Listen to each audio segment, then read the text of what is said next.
All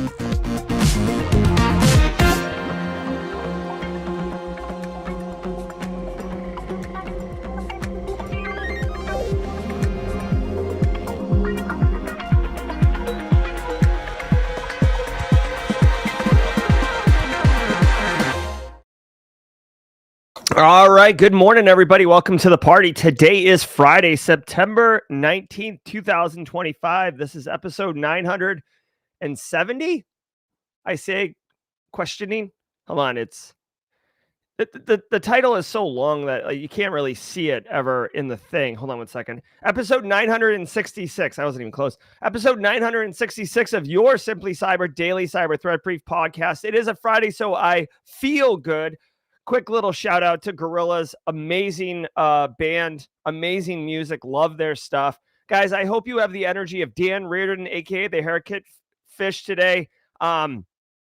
Dudes bringing energy. I'm excited. I hope you're excited. Over the next hour, we are all collectively going to be going through the top cybersecurity news stories of the day.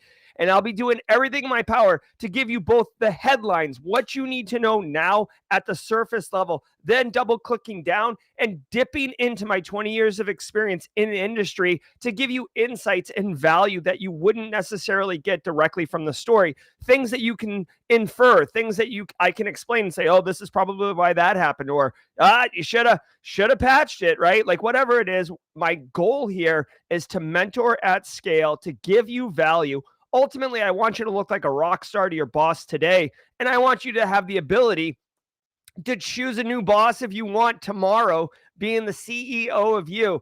This is 4D chess we're playing up in here. Phil Stafford knows what I'm saying. All right, guys. And if you're looking to break into the industry, you are going to be all set, my friend, because you're going to be asked in any job interview, hey, tell us how you stay current on industry. And you're just going to drop like an Uno reverse card on their head and be like, Simply Cyber's Daily Cyber Threat Brief. Everybody's going to high five. It's going to be amazing.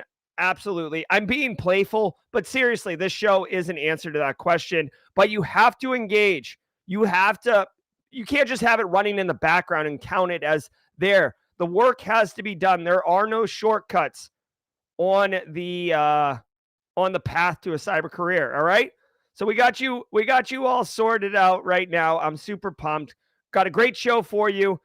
Stay tuned. We will be doing James McQuiggan at 35,000 feet jokes of the week. We do that at the mid-roll. This guy right here, this beautiful man is is going to be entertaining us with jokes. As always, many of us in chat love dropping our own jokes, especially on Friday. Carrie, Roswell, UK, Priceless Pancake, Z-Myth, etc. So if you got dad jokes, save them for the mid-roll. Drop them on us. It'll be all about good times. This is a community. If you're here for the first time, drop a hashtag first timer in chat. Hashtag first timer in chat. Guys, we love welcoming our first timers. I hope you enjoy your experience here. Don't be shy. I know it might seem a little like over the top, a little extra, but I'm telling you, it's really just to let you know that we support you. We want you to be included. And ultimately, all of us want to empower each other to achieve the goals that we have in the cyber industry and our cyber career. So don't be shy. Say what's up in chat. Hashtag first timer. And you know what? Since it's a Friday, let's kick it old school. If you're a long timer, drop a hashtag long timer in chat. Let us see it.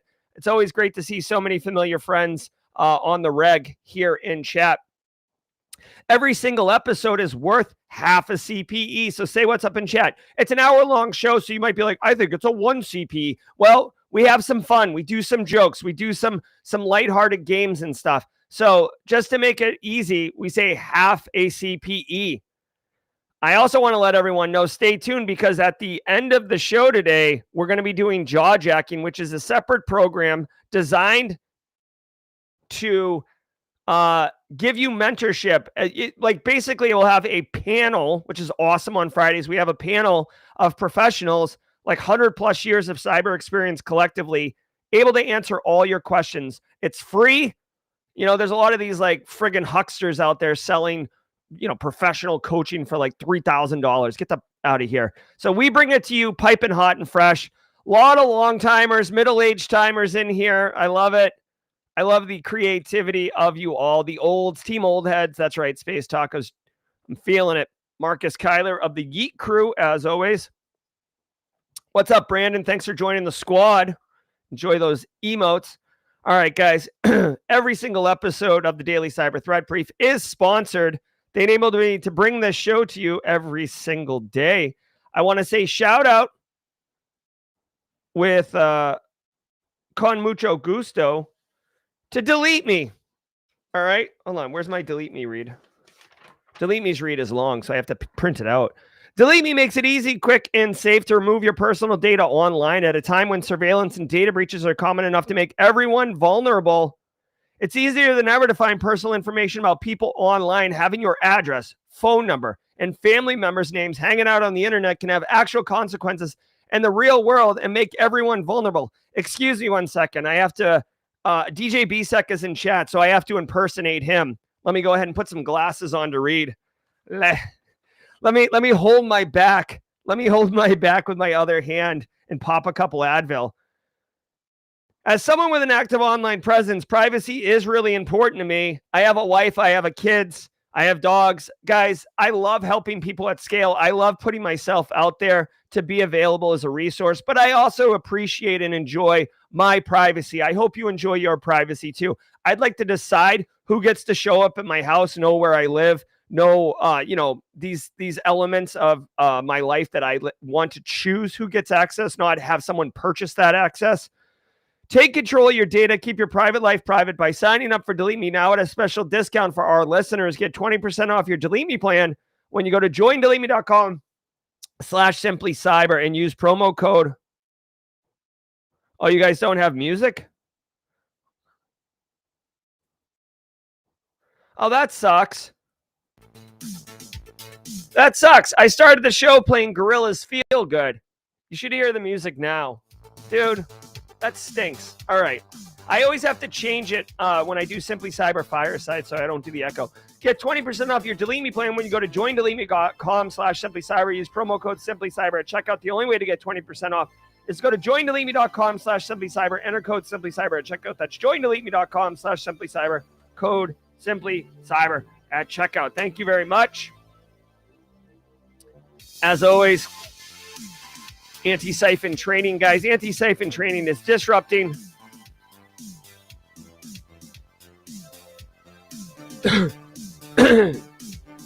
anti-siphon training is disrupting the traditional cybersecurity training industry by offering high-quality, cutting-edge education to everyone, regardless of financial position. And I want to call your attention to this free 1-hour webinar with, wait a minute, hold on, this guy looks familiar. It's the same guy. Wait a minute, the call's coming from inside the house? It's the same man. What is going on here? Well, I got news for you. James McQuiggan, our very own dad joke of the week, 35,000 feet, amazing practitioner, wonderful community member, will be doing a 1-hour webcast on deep fakes. He's going to go deep into it. This is the same man who gave a presentation in Wild West Hackin' Fest 2 years ago where he had me completely deep faked, talking and saying whatever he wanted. Fortunately, he did not abuse that power. Come check it out. You can register. This is an absolute free webinar, 1 hour, on September, where is the date? September 24th at noon. I'll drop a link to this in chat. Come check it out. Anticaster, wonderful. James McQuiggan is wonderful. I don't know what more you need. Yeah, you know what's so funny? I tried to be cool and throw shade at DJ Bsec, and then immediately my audio's broken. So you know what? I think I just proved F around and find out. So humbly apologize. Oh my God. What I'm such a clown baby. Okay, guys, also want to say shout out to Barricade Cyber Solutions. Barricade Cyber offers a fortified 365 solution, which is basically straightforward. GRC people, we are well aware that configurations can lead to misconfigurations can lead to attack surface, to exposure. If you run M365, may I suggest go to fortify365.com right now. I'll put a link in chat. fortify365.com right now. Go check it out. Get your M365 instance configured properly. It's basically turnkey. You come in, configure it up, leave. Thank you, Eric Taylor. Thank you, Barricade Cyber Solutions.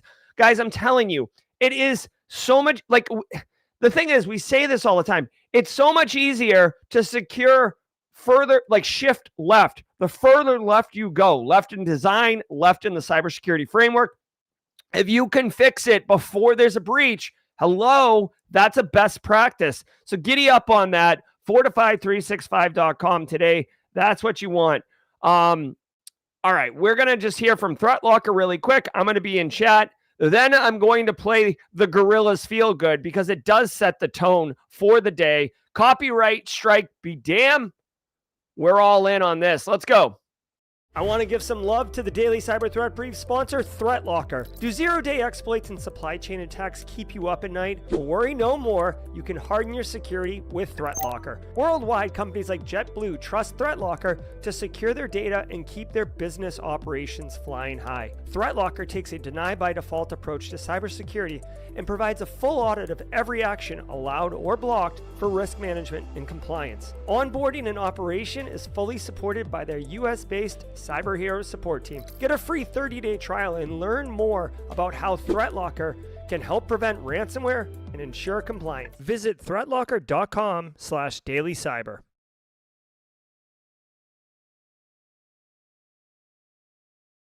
All right, my friends, real quick, and then we're going to get right into the news. Let this wash over you in an awesome wave. From the CISO series, it's cybersecurity headlines.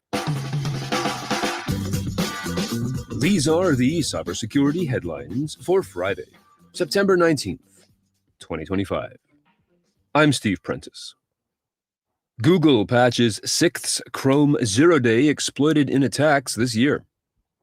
Emergency security updates were released to patch this 6th one, which has been active since the start of the year.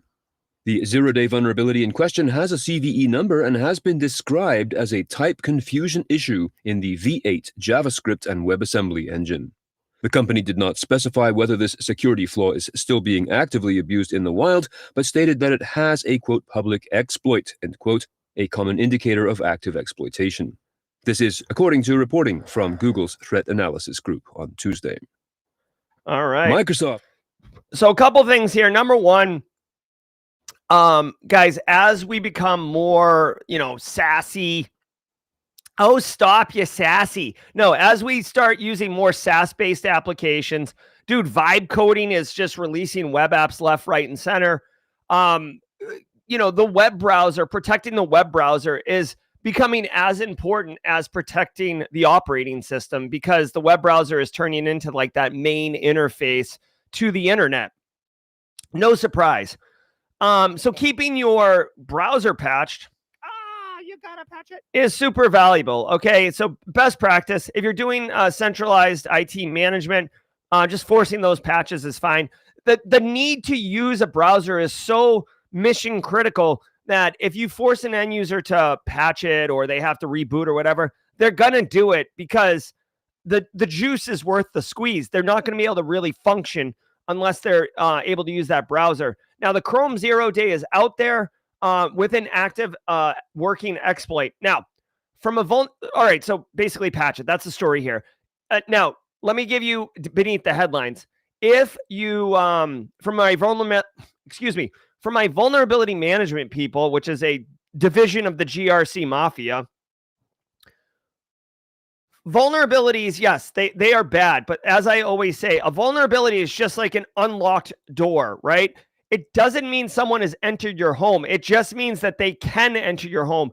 A robber can exploit your unlocked door by walking up, opening it, and entering your property. It doesn't mean it's happening. Now, there is a temporal element. There's a time-based element to how bad a vulnerability is, and it's typically tied directly to increasing likelihood of exploitation. Remember, when we're looking at how bad is something, right, it's likelihood and impact. And with the temporal element being tied to exploitation, if there's just like some weird zero-day out there and it's not being actively exploited, that's bad.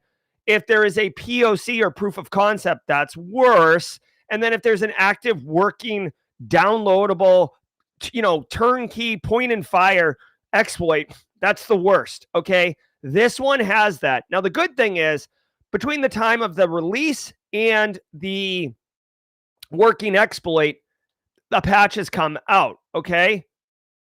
And again, like we get into these friggin' nuanced conversations. Me and Bezek yesterday we're talking about the definition of 0 day, right? So 0 day means that there's a disclosure and the vendor does not have a patch yet. In this instance, my understanding is that Chrome does have a patch, right? So the term 0 day is kind of being used flippantly here. I almost think that it's being used more to sell, clicks or to sell papers. Back in my day, you used to have tight headlines to sell the paper, right? So anyways, it's not exactly accurate. Final thing I'll say is Google tagged the threat actor. Is it threat actor group or threat analysis? I think it's threat analysis group. Google has a couple of these groups and they are awesome.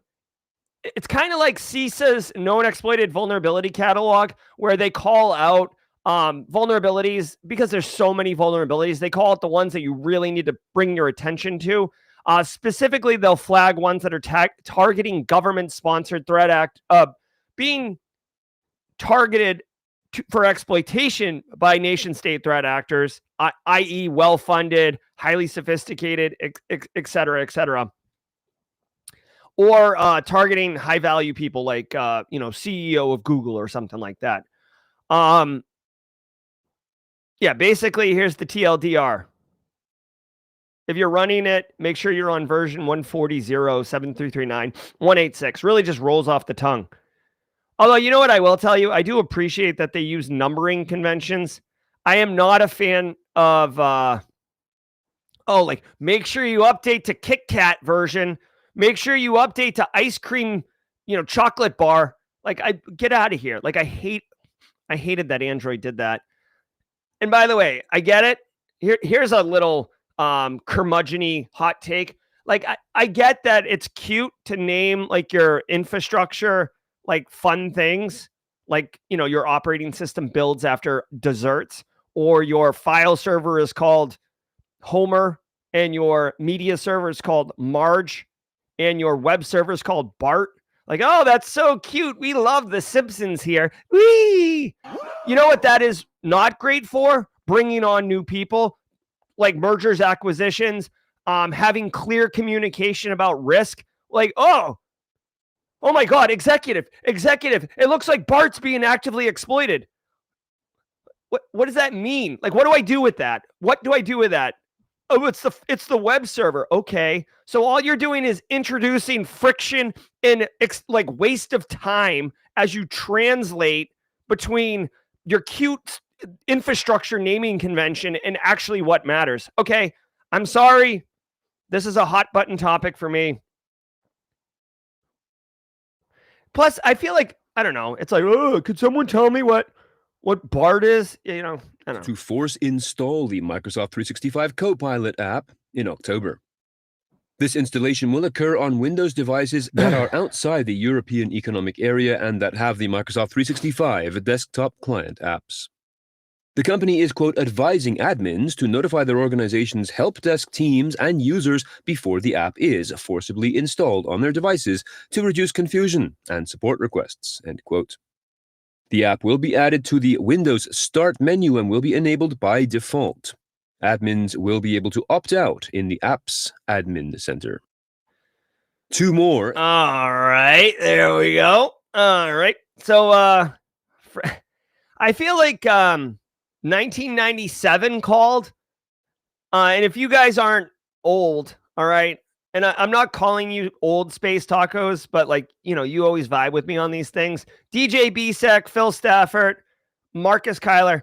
Back in the 90s, you would buy a Gateway computer or an E-machine or Hewlett Packard, and it would come so pre-installed with so much bloatware that we actually reached a tipping point where consumers were like, this is gross. You'd buy a brand new computer and the thing would be friggin' slow because it'd have so much crap running on it.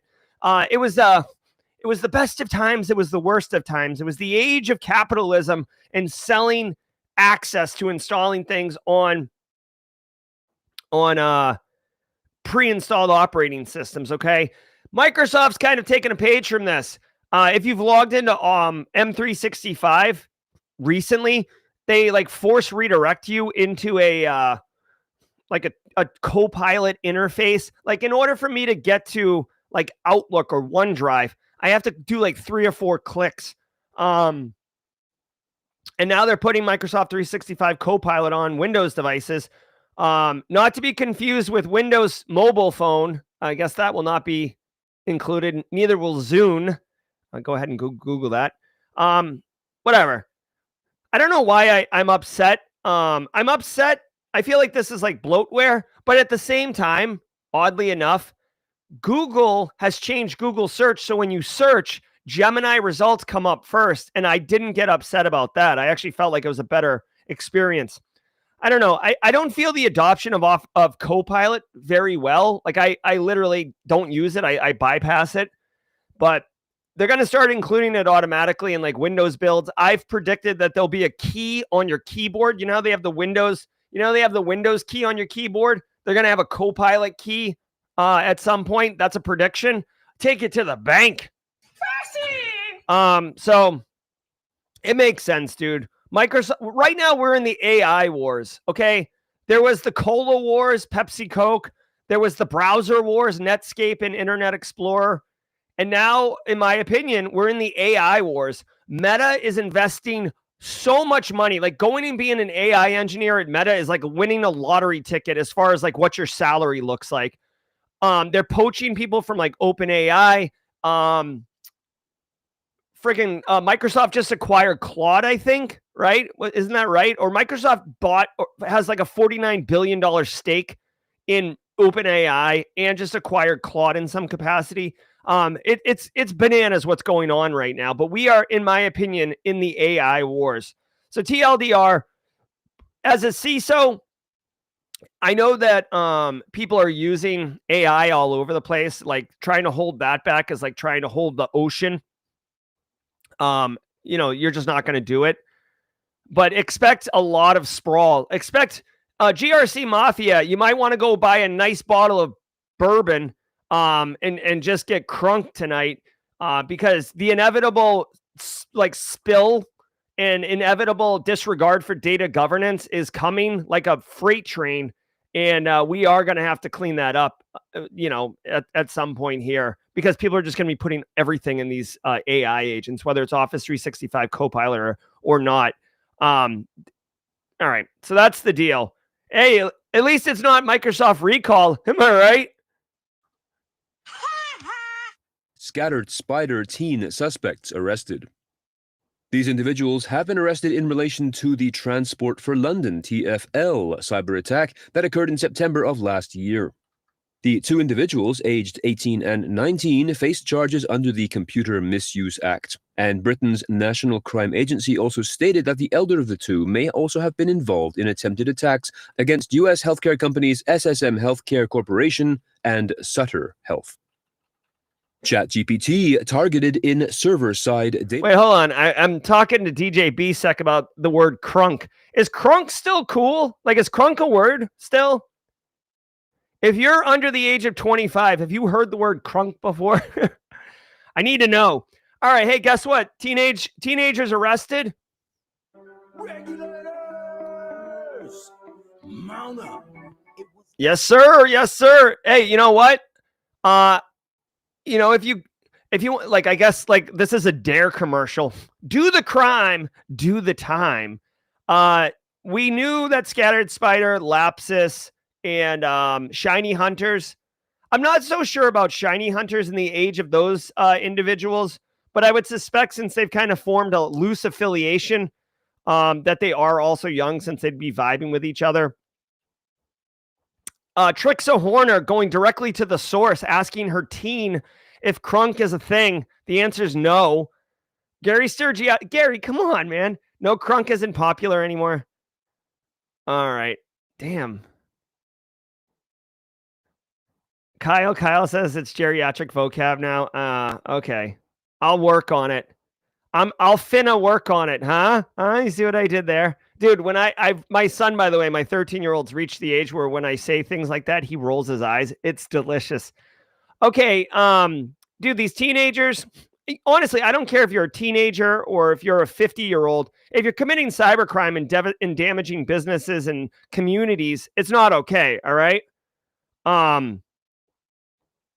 But these two teenagers got arrested in the UK. Remember, Lapsus is believed to be out of Brazil, but they arrested a quote-unquote the mastermind. Oh no, Finn is a decade old too. I thought that was like relatively new. 6'7", right? I just learned that one. But yeah, the UK is a thing. National Crime Agency announced that they arrested a 19-year-old and an 18-year-old, which I want to point out, Scattered Spider has been kind of like around for a hot minute, right? So MGM Resorts attack was Scattered Spider, and that was 2 years ago. What's the year on that? February 2025.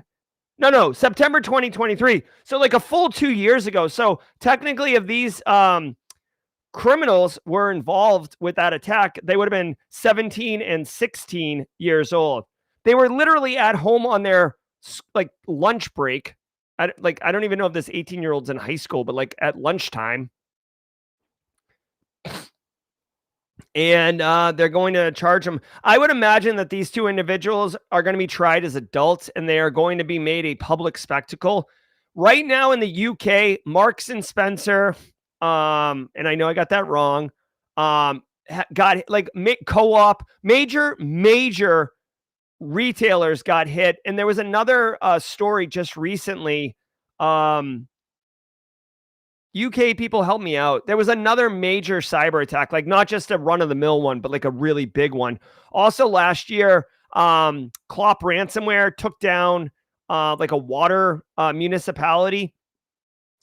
At the same time, you got to remember that the UK is dramatically increasing their cybersecurity legislation. They actually, this National Crime Agency, I believe that they have like a cyber element to it that they just launched last year. So it is completely a perfect storm of these threat actors making big headlines at the same time that the UK is suffering major attacks. And I guarantee you, I will bet you money, which we'll never be able to verify, I will bet you money that there are powerful people, right? Invest like billionaire investors in some of these retail organizations, CEOs that are tightly coupled with politicians in the UK who are absolutely pissed that they are now personally involved with these cyber attacks and demanding action be taken. And when there's a public outcry of take some action, that's one thing. And this isn't fair, okay? This isn't fair, but this is reality. When there's a public outcry, take some action. Okay, fine. When it's the CEO of a multi-billion-dollar company who helps fund your political campaigns and you play golf with on Friday, 11 a.m. tea times, and they say, this needs to be your problem now, it becomes more of a problem, right? So I suspect that these individuals, which I do not condone their actions at all, are getting swept up in this prioritized concern of knocking them down. Plus, honestly, Scattered Spider is known for being a bit more aggressive, right? Like this is one of the reasons why we knew that they were young, between 16 and 25, is because they're aggressive and they're irascible and just kind of behave that way. All right. Chuck Sapp, happy Friday. Wishing everyone a great day. Weekend ahead. I want to know maximum sentence. Holy jeez. Wow. The maximum sentence is life in prison. Dude, they did this to Ross Ulbricht to make a case. I could see this happening. And I'm sorry, not sorry, right? Fuck up, sorry. F around and find out. Dude, if you play in the big leagues, like it's big wins, right? These kids are getting millions of dollars, like big wins, but also huge risk. Huge life in prison when you're 19 years old. Are you kidding me? Your life hasn't even started. Your brain hasn't even fully developed. Research shows that your brain doesn't fully form up until you're 25. Also, sorry, Kennedy, and sorry to all the children who are in chat. I feel like I did catch myself. Theft attack. According to researchers at web security company Radware, a service-side data theft attack dubbed Shadow Leak, quote, targeted ChatGPT's deep research capability, which is designed to conduct multi-step research for complex tasks, end quote. This attack did not require any user interaction. It simply sent a specially crafted email that instructed the deep research agent to silently collect valuable data and send it back to the attacker. OpenAI neutralized Shadow Leak after having been notified by Radware. All right. Good news. Defenders, responsible security researchers are the ones who discovered this. Again, if you are looking for an area to get discovered, to have huge splashy impacts for your career, AI research, not like, the engineering of AI and LLMs and all that stuff, like AI security research, to me, it's a vast area of opportunity. And remember, so here's ChatGPT with a server-side attack. These AI engines are they're basically like web applications, okay?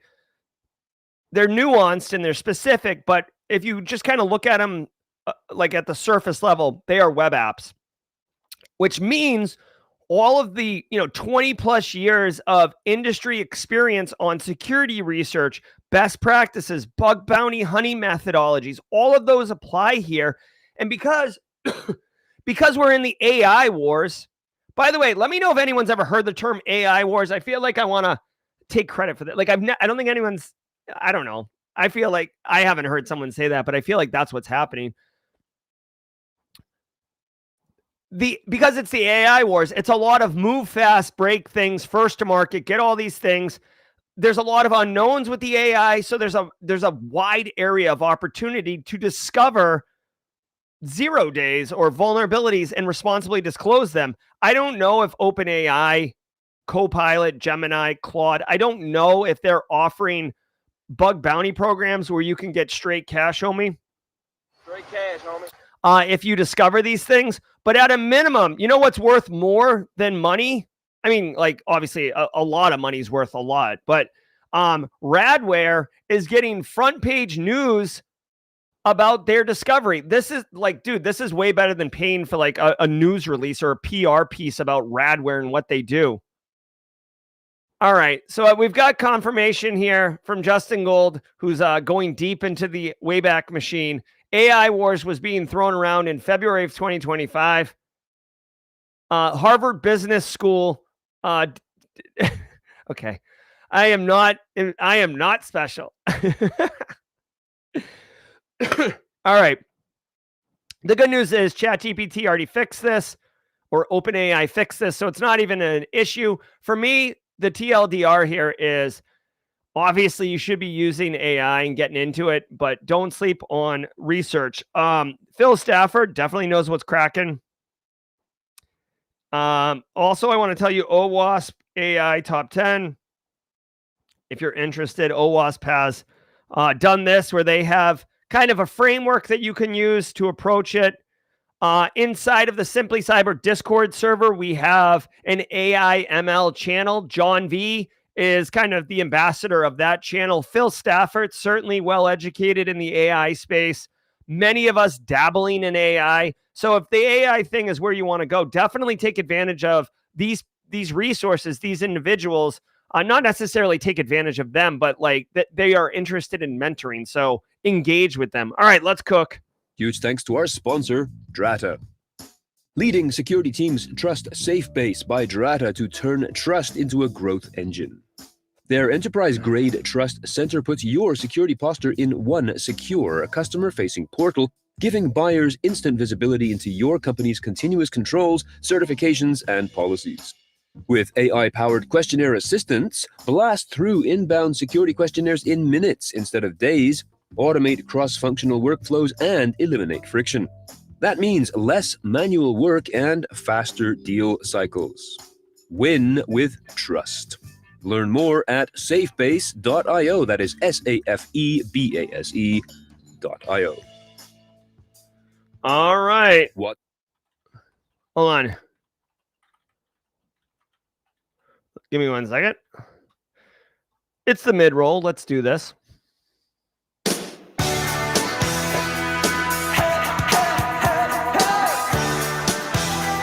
Revealing chat.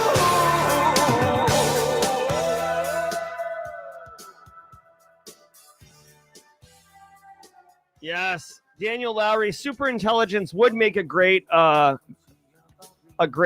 name. I'm thinking for like a I don't know, like a Stone Temple Pilots album.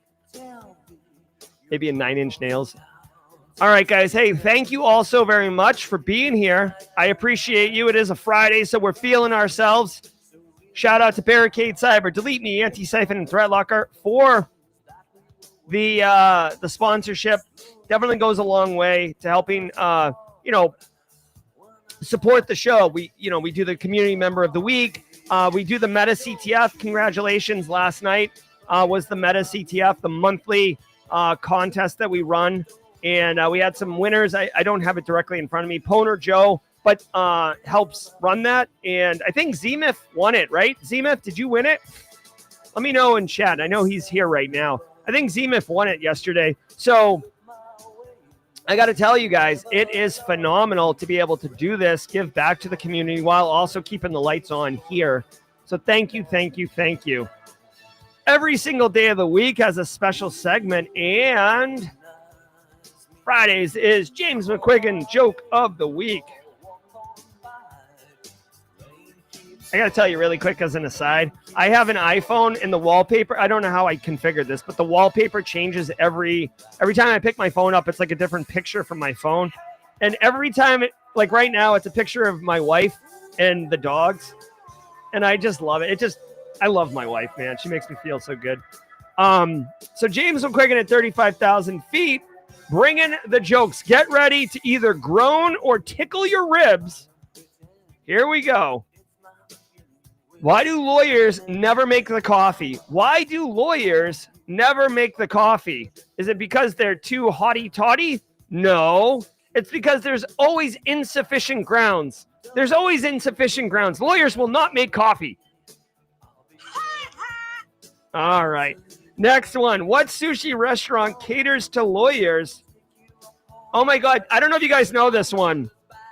This sushi restaurant opened up in downtown Manhattan, right there in the legal district. It's very popular right now. I saw Legal Eagle talking about it on his channel. The name of the sushi restaurant, Sosumi. Sosumi. All right. Finally, who do you call to get a ride? Who do you call to get rid of a mosquito Who do you call to get rid of a mosquito infestation? Right? Like if you live out in the country and they don't spray for the mosquitoes, you know who you call? It's true. This is true. You call the SWAT team. Oh my God. The SWAT team. All right. So I think for me personally, I like the Sosumi lawyer restaurant, sushi restaurant. Very good. If you got a dad joke, drop it in here. Otherwise, let's let the simple minds wash over you. Alpha Sierra is going to lead us off. You know the words, though. It is Friday. We are so close to partying. Let's go weekend. Holla.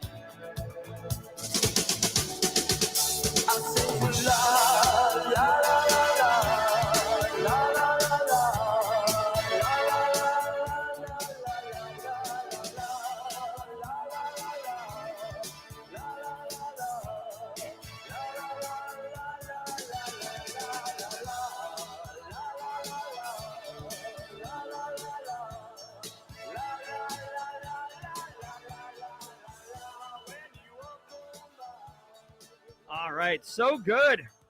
So nice. All right. Let's finish strong, everyone. We got jaw-jacking panels. WatchGuard warns of critical vulnerability in Firebox firewalls. The company has released security updates to address a remote code execution vulnerability impacting the company's Firebox firewalls.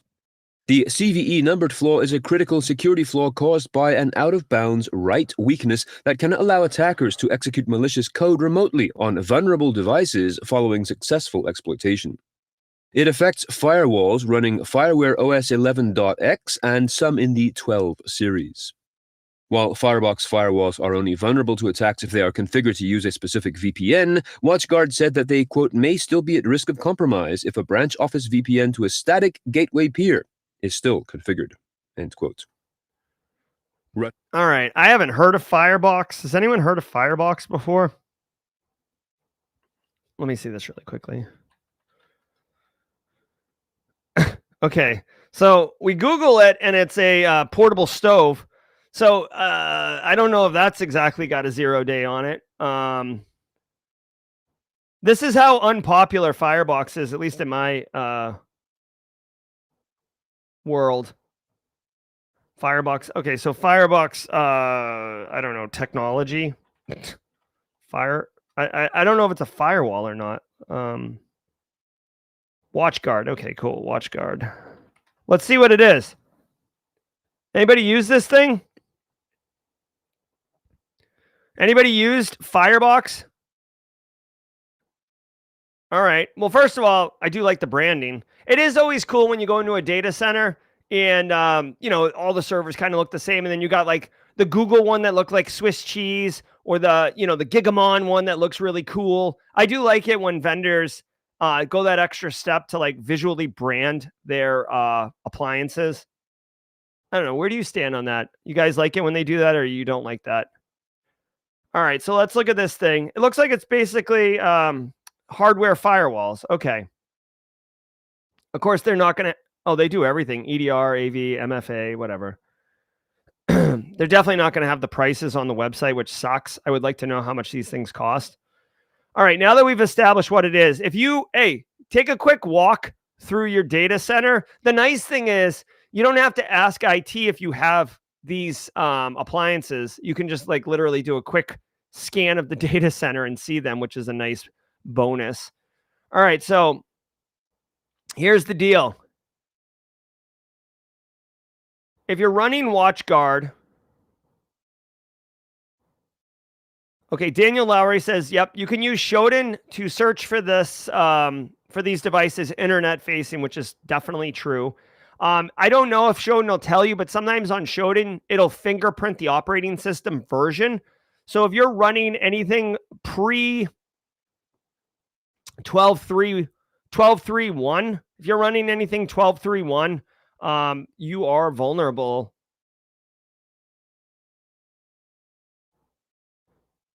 This isn't good. Okay, so an out of bounds write. This is just like a memory exploitation where basically the threat actor can take control of the instruction pointer and have it, run code that they basically stomp onto memory. I would assume, or they're able to like call some function to do something that they want. This affects mobile user VPNs. All right. All right. So here's what I got to tell you. Okay. Number one, you got to patch it. Okay. You got to patch it. If you're running WatchGuard in your environment, Sean Kelly. Become best friends. Yep. Sean Kelly with the gifted sub of the gift super chat. Thank you. With a dad joke. When does a bad joke become a dad joke? When it becomes apparent. Oh, happy Friday, Team SC. Thank you very much, Sean Kelly. All right. Hey, so Fleet is posting the third with gifted subs. Thank you, Fleet is posting the third. Yep. If you're one of the gifted sub recipients like David, P, J, Michelle, Brian, go ahead and you can thank Fleetus, but definitely get into your squad emote tray and let that fly. Let the Oprahs fly. There it is, Space Tacos. All right. Hey, check it out. TLDR. If you're running WatchGuard, you've got to let networking team or IT know that they've got to patch it. Second of all, this is with their VPN solution, which means that it's internet facing. No one runs a VPN like internal. You could technically, but you can use other controls for network segmentation. This is typically for allowing remote users, internet people, wherever they are, to get on and then access internal resources, internal data, internal applications. Obviously, that introduces it as attack surface in your environment, so you want to manage that. The next thing I'm going to tell you is I want everyone to know, you can't just when you patch your iPhone, right? You're like, oh, this is inconvenient, but whatever. I'll patch it and I'll jump on my laptop, or I'll patch it when I go to lunch. Okay. I'm going to order a Moroccan bowl from Kairos. And by the time I'm done wolfing that down, I've got my phone updated. When you're updating like a enterprise appliance, like a VPN server, you are going to disrupt business operations. So you can't just YOLO it, right? You'll have to work with networking to find a maintenance window, potentially bring down the VPN. This one, since it's actively being exploited, honestly, I would prioritize this as best you can. It might take an hour to patch, so just send an email out to workforce. Hey, VPN's going to be down for an hour. This is an emergency patch. You should have processes in place for emergency patch management. If you don't have emergency patch management process, that is a gap in your overall information security program, and one that you should get. You should, in the emergency patch process, what's the communication? What's the window? What's the criteria for when emergency patch process kicks off? And make sure you have a rollback plan, because if you F up this WatchGuard Firebox thing and the VPN's down for 2 days, that's not good, right? You got to have a backup plan.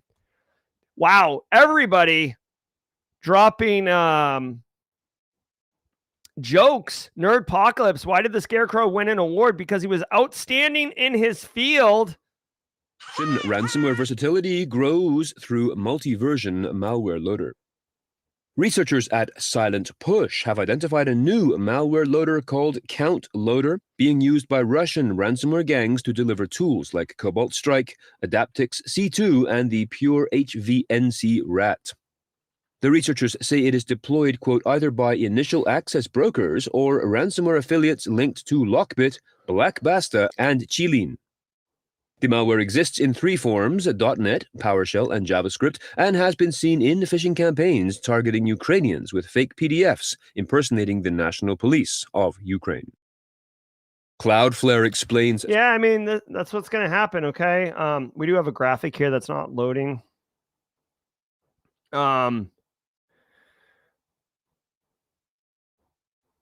Cool. All right. So a couple things here. Number one, Russia is targeting mostly Ukraine. So, honestly, I feel like if you're doing cybersecurity in Ukraine, you're already shields up and living on edge because you're literally at war. But the Russians, they have this malware loader that's essentially, it sounds like it's a persistence mechanism with information stealing capabilities.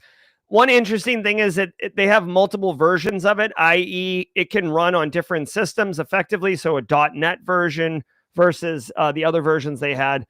Remember, when you install something on a box, .NET, PowerShell, JavaScript, when you install something on a box, the box has to be able to run it, right? So in some instances, it may not run or it may not work. So you want to make sure that you pick the one that works for you. Okay.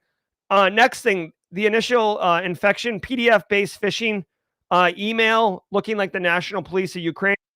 Again, when you get an email from the police, you probably caught a little off guard. I know personally, I am not involved in any litigation, but I use a business that is involved in litigation.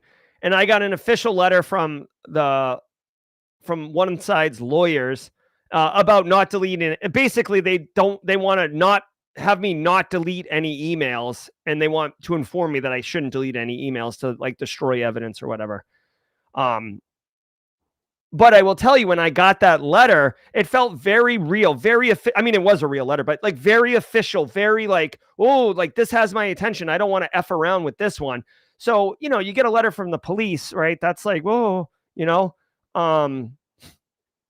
as always, TLDR, educate your end users, have good EDRs.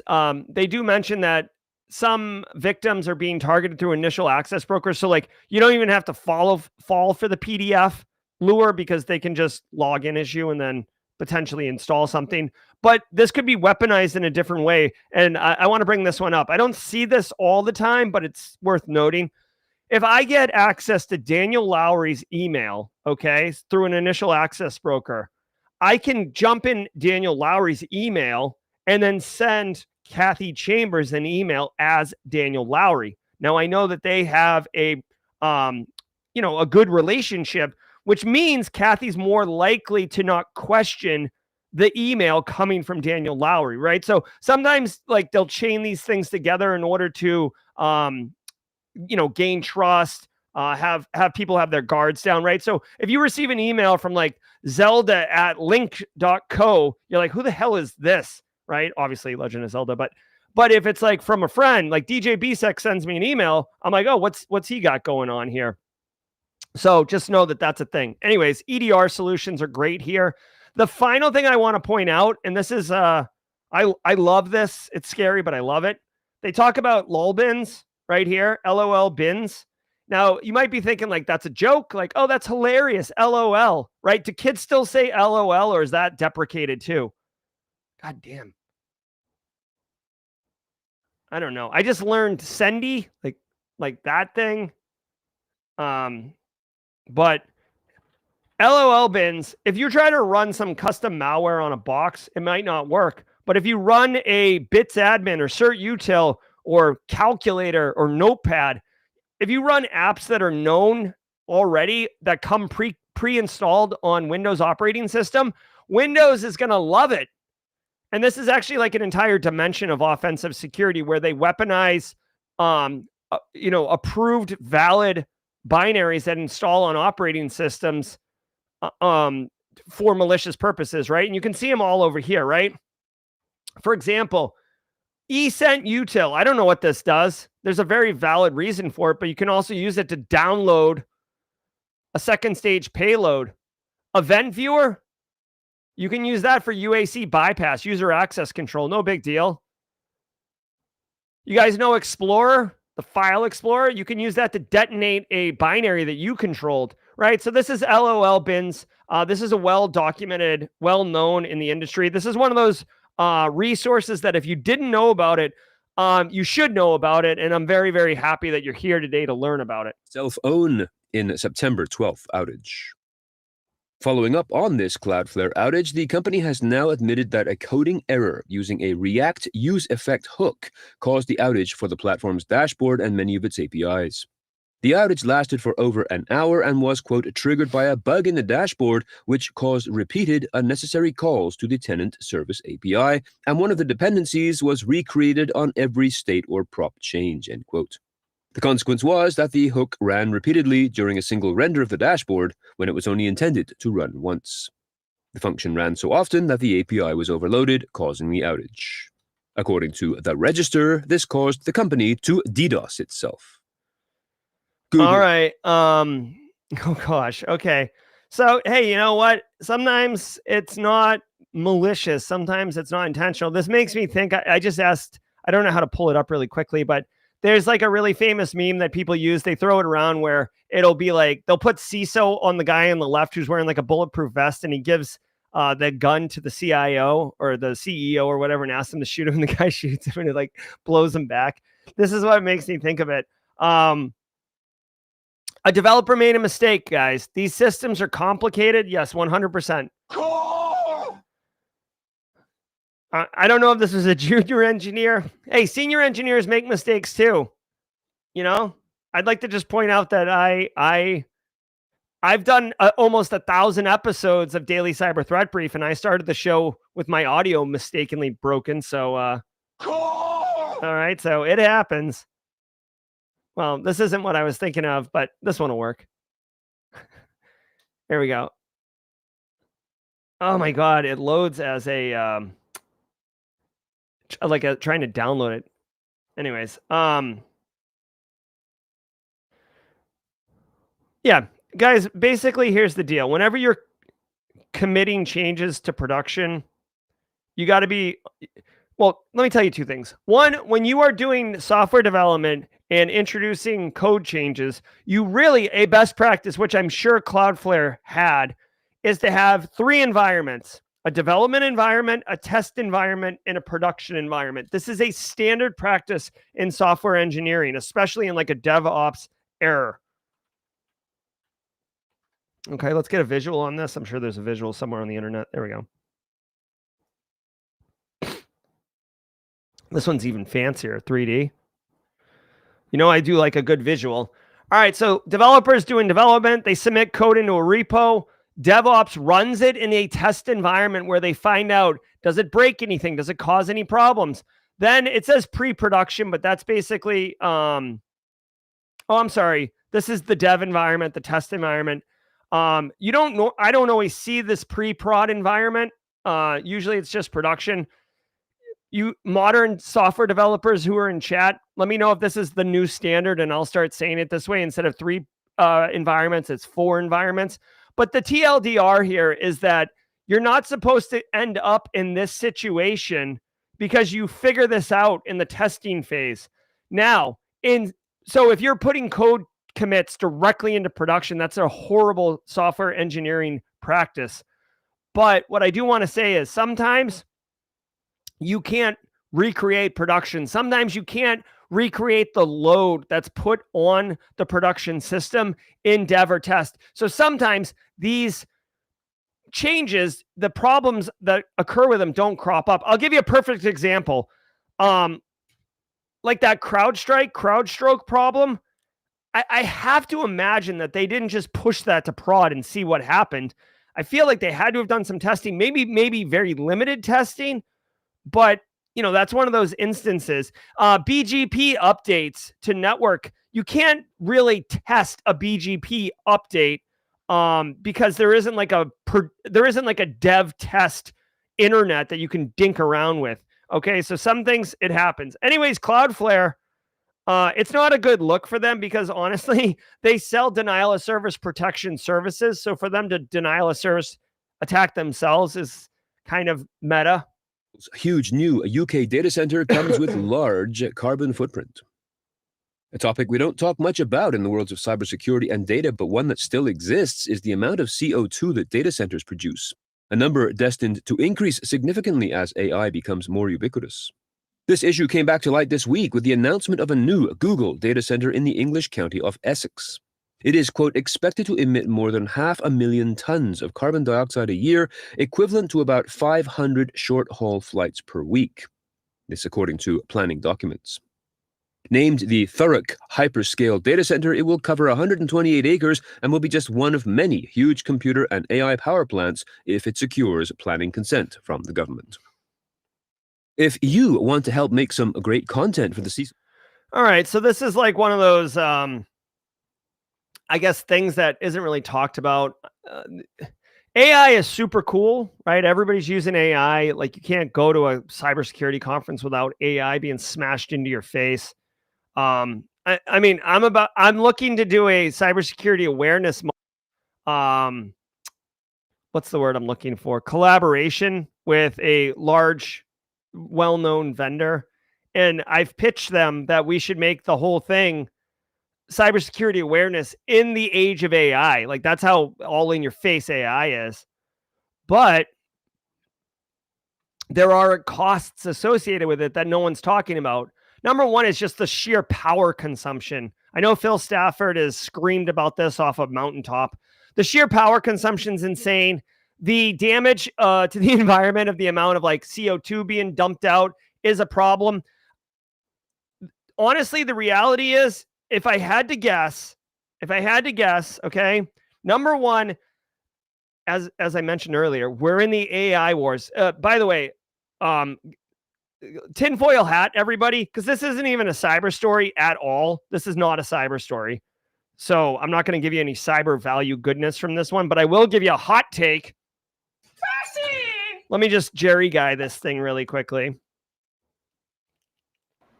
I just like threw my hair, like somehow I have long hair now. Let me give you a hot take on this one, okay? And then we're going to get to jaw-jacking panel. All right.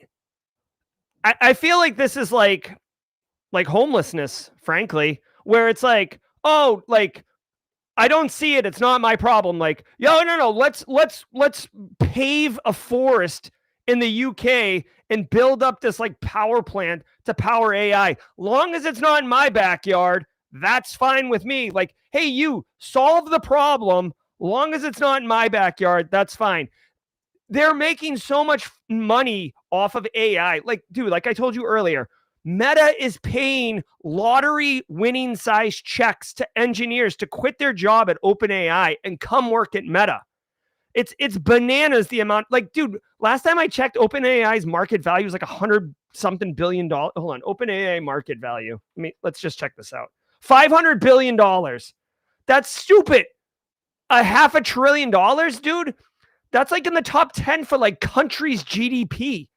All right. So they're printing money in AI. So believe me, there is absolutely no, global warming, climate crisis. None of that's going to do anything because there's a money printing machine, and people with money typically have power, and people with power like to keep power. And how do they do that? By continuing to make money, which includes paving a forest or just picking up and moving a problem. Dude, look at San Francisco. Look at San Francisco the week of RSA. They pick up the societal problem and kind of move them over there, right? It's time and time again. We've seen this. So yeah, this is bad. You don't get an immediate, like if the AI factories were producing hot lava that was running down the street, like the Great Molasses Crisis of Boston, 1840 or whatever it was, then there would be an immediate emergent threat. You'd be able to see it on TV, like, people are melting, businesses are melting. This is a slow burn. So it's like, let me just, you know what? Let me just run some more open AI queries. Let me just do agentic AIs. Let me just, workflow and automate my entire business. It's not really that big a deal. Why don't you, other person who's not me, why don't you do less AI stuff, right? And don't even come at me with these like green credits this farce that they've done where you like your environmental impact and your carbon footprint, and you can only do so many because that was I don't want to call it a scam, but the fact that large companies that are bilging pollution into the sky are able to purchase tax credits or green credits from other companies so it's okay. The whole thing is ridiculous. All right. Thank you for coming to my rant. I don't even want to call it a TED Talk. CISO series, you got me. You got me on the emotional charge, non-cyber story at the end. All right. Let's do this. All right, guys. I want to thank you all for being here. I hope you got value from the stream. We're right about 9 o'clock. We're going to go long today. I do think that James McQuiggan at 35,000 feet. Does he have a stream? Hold on, let me double check. I got to check. By the way, I bought a little projector. I'm going to be... I don't think James has a video today, so we can go long today. I've got to get like a calendar of events that shows what's playing when and who, what, when, where, why, because I got too much going on. It's like bananas. I'm Jerry from Simply Cyber. This has been episode 966 of your Simply Cyber Daily Cyber Threat Brief podcast. Shout out to James McQuiggan for the jokes of the week. And don't go anywhere. We got a sick panel coming up, including a special returning guest who's only been here once. You guys remember him. Folks loved him. We're going to get into it. All that and more coming up right after the stinger. I'm Jerry.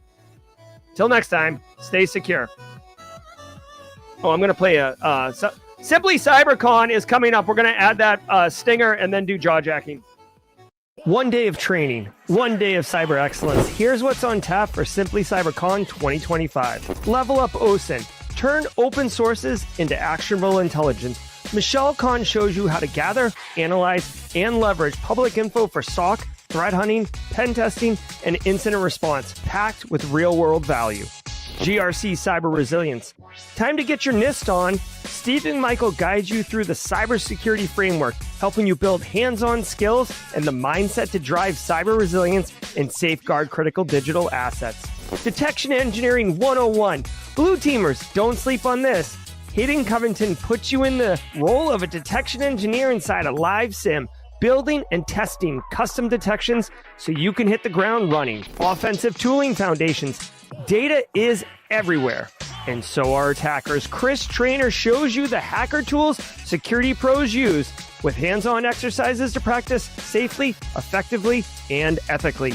Visit simplycybercon.org and get ready to level up. Ever wonder what it takes to break into cybersecurity? Join us every weekday for Jawjacking, where industry experts answer your burning questions about the cybersecurity field. Live, unfiltered, and totally free. Let's level up together. It's time for some Jawjacking.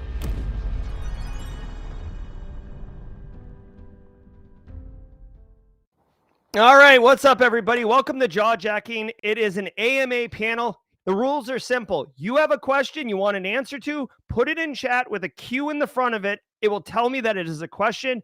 Fridays, we do a panel. People love the panels, and so do I, because we are bringing a massive amount of experience. Let me introduce you to our panelists as of right now, and I've got a little surprise.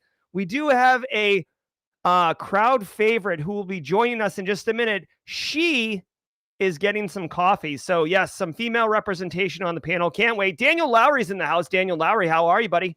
Hey there, Jerry. How you doing this morning, sir? I love it. Fleetus posting the third, coming in hot. Good morning, everyone. There he is, my man. Fleetus with some big news to share, maybe potentially going wide today or just keeping it subtle. And then you guys saw him 2 Wednesdays ago dropping a job over at High Point. He wants to come back because he enjoys our community. I think he's a member of our community now. Let's get in here. Sean Kilburn, how you doing, Sean? I'm good. How are you? I'm doing awesome, man. Thanks for dropping in on the panel. Z-Myth making a guess that it's Kathy Chambers. Possibly. We'll see. All right, guys, let's get going here on the questions of the day. I don't see any in chat right now, but we will do this. Fleetus, can you share whatever you want to share with our community? So some people may not have seen your post on social. Yeah, so I can drop it here. This is my last Friday as unemployed, at least from a full-time point of view. I will be starting a new role with a manufacturing company as their director of security architecture and systems. All right, Wrecking Ball, because I have to change my audio so it doesn't jack up, I can't play the Wrecking Ball sound effect, but trust me, Fleetus, congratulations, dude. Super happy for you. Appreciate it. Yeah, absolutely. Yeah, I'll drop the company name on Monday, but I'll at least give you the title and the industry. So. Hey, let me ask you this for the benefit of this community, because many of us, including myself, regularly scream about the value of networking and relationships. Did that play a role in this particular job? It actually did. The CISO personally reached out and said, hey, you still looking? And because of everything that's going on, I said, yes. It's been about 3 or 4 weeks getting to know the team, building out a role, and now I start. So. There you go, everybody. So I'm telling you, it's not just like pontificating and spitting like, oh, it's easy for you to say, Mr. 20 years. Like, it's put the work in. It will pay dividends. Yeah, you guys may be aware, but it's been 4.5 months, and I'm sitting here with 20 years of experience. So does pay off. Excellent. Elliot Matisse here. Hey, so Sean, let me ask you, since you came on to, pitch a job and talk about it, and you're here just as like a community member and a cyber pro, how often are you finding candidates through professional relationships, professional networks versus just raw, oh, here's a resume in my inbox? I would say most of them are definitely going to be through a networking avenue of some sort, whether it's a professional organization that you're both part of or a mutual friend of another person that you know as part of that organization. I would say 9 out of 10 times. I don't know that anybody on my team currently is not a personal referral. So there you go. There you go. 90% of the time, and Sean's entire team was through network and relationships. I'm telling you, it is so valuable. Do not sleep on it. Don't be like, oh, I'll just figure it out. Like, you got to do this if you want to have a competitive edge. Ladies and gentlemen, we have one more panelist to join us. I'm super excited. Ladies and gentlemen, Kathy Chambers. Hello. Good morning. Happy Friday. Happy Friday indeed, Kathy. It's good to see you. I've been super busy, and I wanted to come on the show, but I needed more caffeine to get rolling. So. Oh my God. Yes. Soulshine wants to know, Daniel, ever consider doing some voice acting? I've heard that from time to time. I'm up for it. Anybody knows someone needs a good voice actor and thinks I'd fit the role, send them my way. There you go. Daniel Lowry. You'll see him in a Pixar movie at some point. Silence Poet says, how should I present a possible solution to change the way we work through RCSAs, which I Googled. I believe it's risk and control self-assessment, which is a systematic process within enterprise risk management. It will change the process. I mean, so for me, and then if anyone on the panel has a thought on this, I mean, I think when you present any change, whether it's to the RCSA or to any workflow, anything, what I like to do is, number one, be objective, right? Not be like, oh, this process is stupid. Like, you have to be objective. You have to bring facts. I like to use, this is something I learned when I worked at MUSC. So in the medical space, this is what clinicians do. It's called an SBAR, acronym, of course, right? Situation, background, assessment, recommendation. So what is, like, you're suggesting a change, right? So there must be a reason. What's the situation? So the current RSA process is this, this, and this. Maybe a little bit of background, like why you guys do it, whatever. And then assessment, like the current approach is financially irresponsible. It costs this amount of money where it should cost this, or it introduces extra steps in the process, which we've seen can result in gaps or whatever, like, whatever, right? Even on the background part, you might say we had an incident and part of the lessons learned identified these gaps. And then the recommendation is what you're doing there. You're basically trying to make a compelling case to management to make a decision. If you just come to management and you're like, we have to change this process, think about it from their perspective. It's like saying, like, imagine, this is a stupid analogy, but I love analogies. Imagine like the way you drive to work is always the same, and you like carpool with someone, and then they drive and they're like, we're going to take a completely different route. You're like, why? Like, why? Like, what are we doing here? Like, so make a compelling case. Panel, anyone thoughts on how to help Silence Poet here? One other thing, and it's not terribly novel, is business impact analysis. So BIA goes a long way with leadership. They're used to seeing business impact analysis. So if you can show cost savings, you can show return on investment, so ROI. Buzzwords, again, as we talk about always, show the business value of the change, not just the technical change that you're trying to implement, if it's a technical procedure or an administrative control. There you go. Great advice. Really quick, this is more of like a programming note. There was a question from oh my God, I can't PSU asked a question. What are we doing for episode 1000? So we are on episode 966. We've done the math. We've crunched the numbers. Episode 1000 should fall around November 4th or 5th, which is right after the conference, Simply CyberCon. As of right now, I don't have anything specific. I'll be talking to people, mods, community members, SC nerds, etc., asking for ideas. Honestly, I would love to do something fun. At episode 500, we gave away like literally 75 to 80 prizes. That actually turned out to be a nightmare logistically the next day. We probably wouldn't go that wide, but I think doing prizes and fun stuff, maybe a little throwback. Honestly, the problem is PSU. I am, as you might imagine, incredibly busy. So like having a fun project to go dig into the crates and pull like samples from old episodes is like, it's almost like giving me chills thinking about doing that. So we'll see. We'll do something fun though. It won't be just a normal episode. I promise you that. Okay. All right, let's keep cooking. Daniel Lowry, you posted on social media just the other day. I never do that. Sure. About your upcoming course and all the progress you've been making. Why don't you tell us a bit about that? Oh, yeah, man. I have been working like a man possessed on a Pentest Plus course for the current offering from CompTIA, the PT0003. All the filming has been done. I have 8 episodes left to edit today. I think I got to create like an overview for it and everything. But the meat and potatoes of that course is done. I finished all the descriptions, learning objectives, all the notes. It's just about ready to hit the market, son. It's going to be a lot of fun. It was funny. I was, as you edit, you're going through and just checking to make sure volume levels are good and things of that nature. I find myself rewatching my own show and go, laughing at myself, that kind of stuff. So I was really happy that was happening because that meant that if I thought of myself was funny, then it probably was not If too I bad. think I'm great, other people will think I'm great. Yeah. That's basically what he's saying. Yeah. It was like, I filmed this 2 months ago and it still made me chuckle, so it must be funny. I love it. I love it. I love it. I love it. So that'll be coming out pretty soon. Everybody in the community, look forward to that.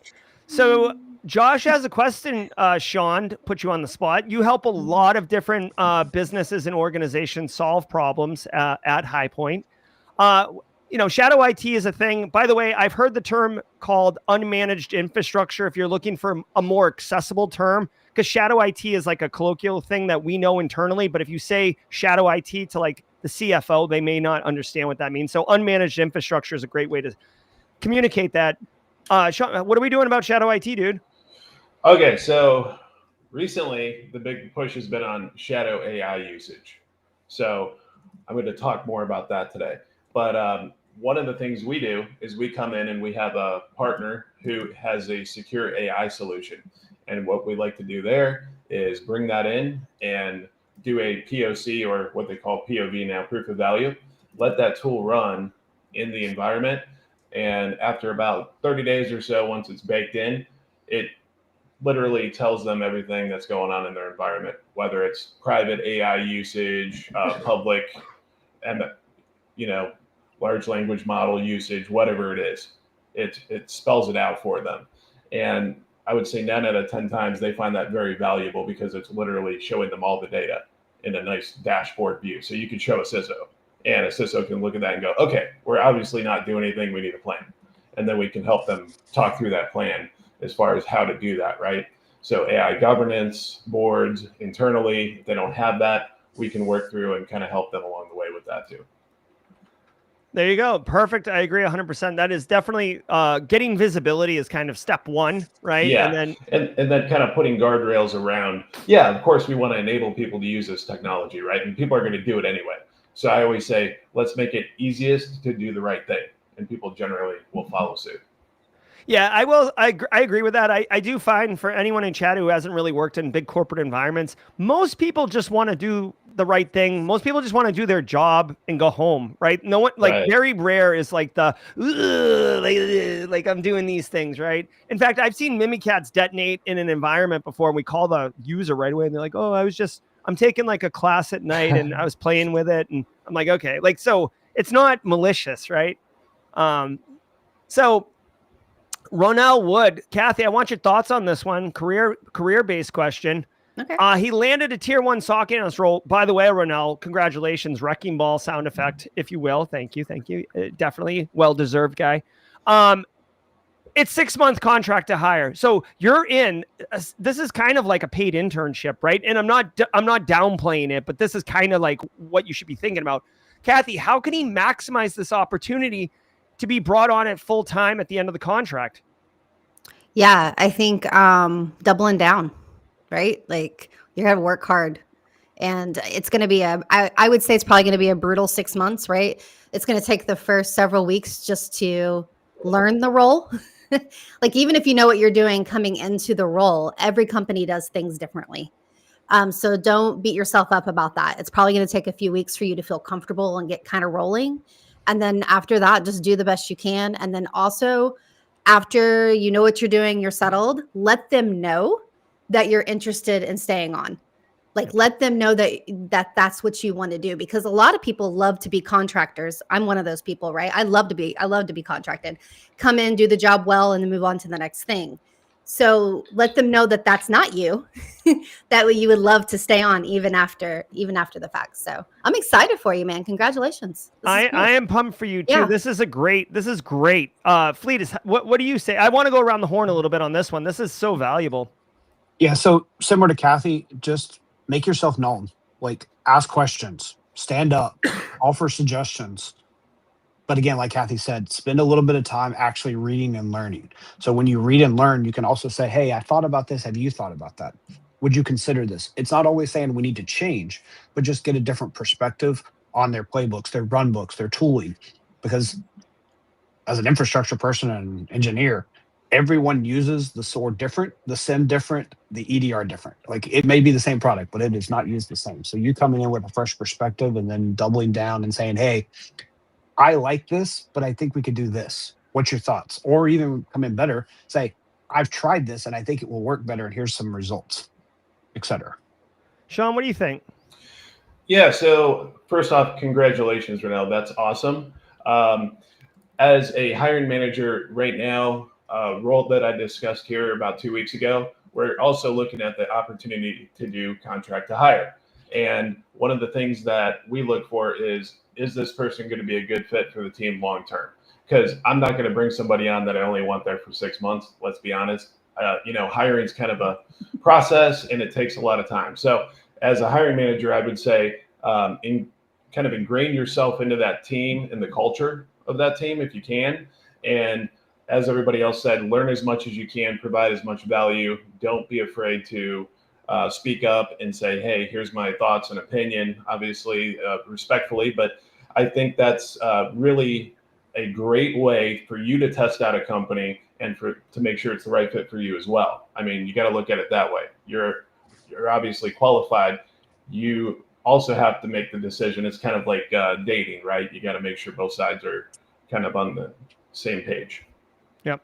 Do not just show up, show up, do the work and then leave. Like go do extra, right? And like Kathy said, it's going to be a rough 6 months, but like you're right there. Like you're right there. The opportunities are right there. So, and also just in full disclosure, it's possible they don't have budget to hire, but I know for a fact a lot of times they'll do this basically to make it easier to fire people that are not great performers, right? It's a lot easier to do it this way. So chances are they do have budget, and chances are they're looking for someone long-term. So definitely scoop up on that.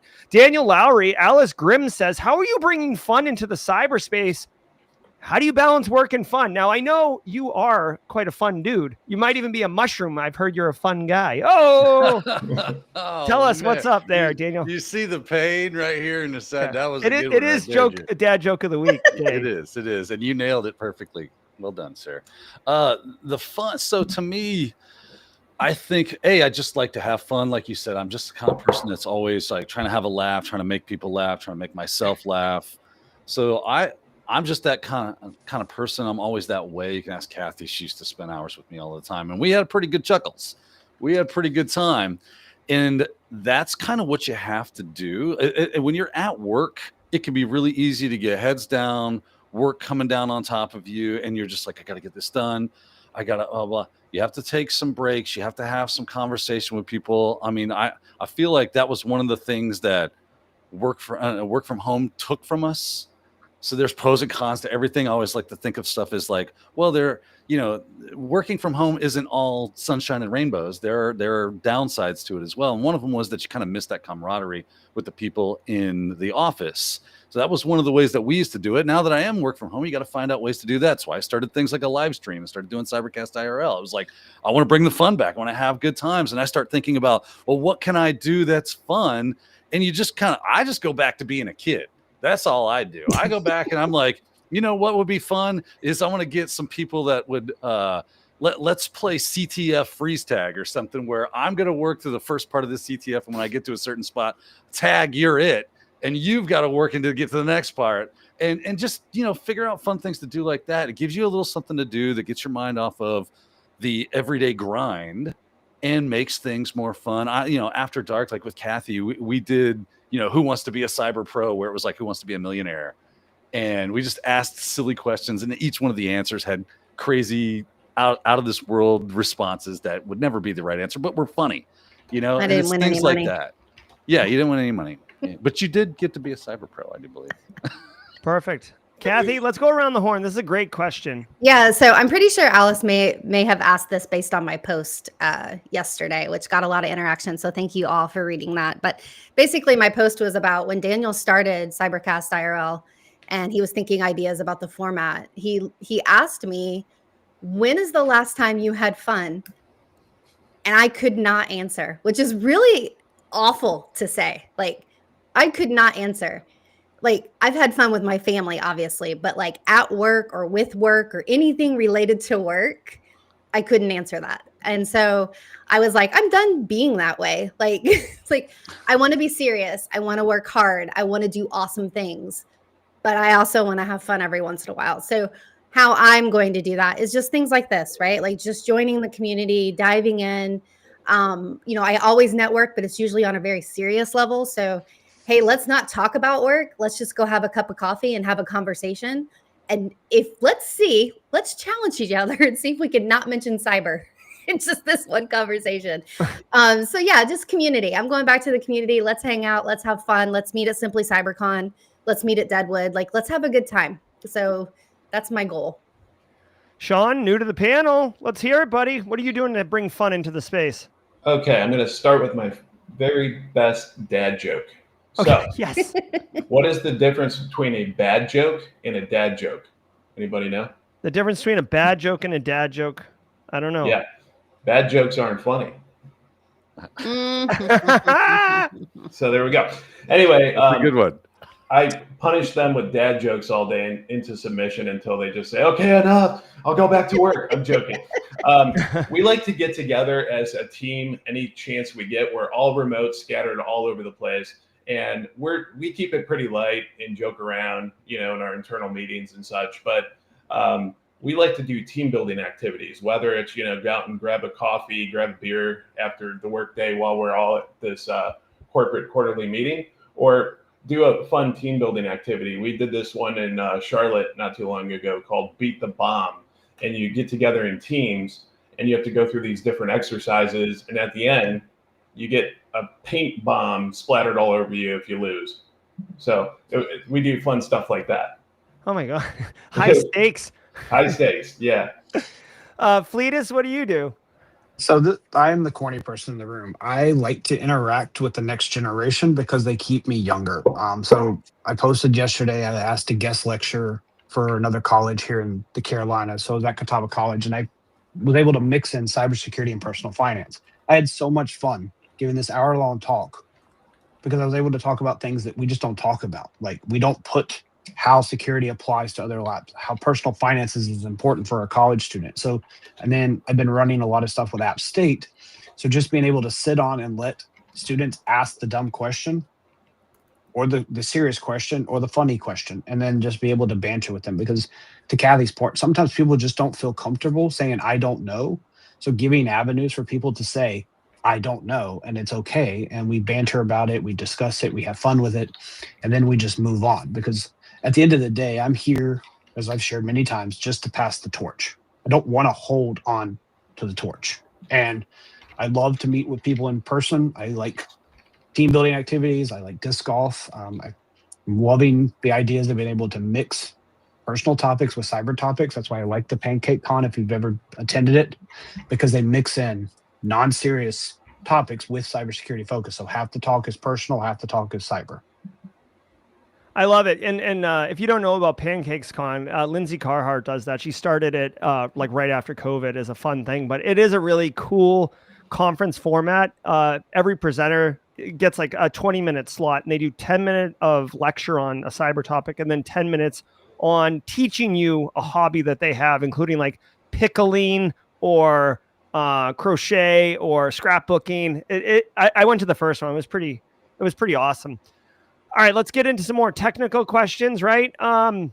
Wait, Jerry, I liked your do you play guitar question, because I was just saying in our backstage chat that I thought it was a requirement to get into cyber, because like almost every I feel like every 4 people I meet plays the guitar. So that's a fun question. Yeah, I can play 6 chords, by the way. Just FYI. That's a lot. I mean, that's all you need. I know. For a lot of Everybody's fun. like, well, you can make songs. I just Yeah. haven't got there. You can play the entire Creedence catalog. Yeah. Yeah, I dropped the question in chat. Do you play guitar? Because there is like a sub faction of folks that do play in Simply Cyber. And people don't come out and say it. But when you see the axe in the background, it's like, oh, I see that.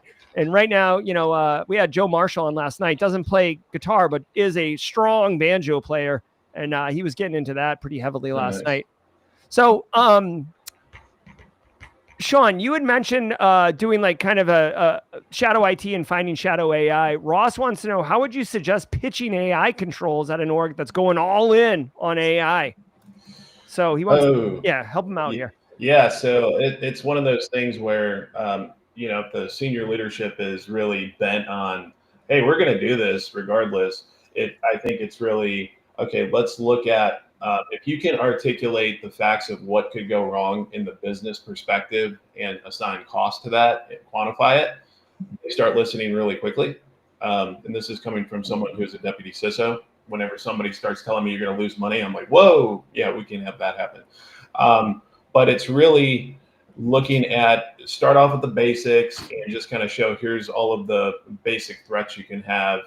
And here's some of the guardrails and things we could do to put around that. And it could be as simple as, let's start off with just basic data classification, so we can protect the sensitive data from even being introduced to some of these models out there, things like that.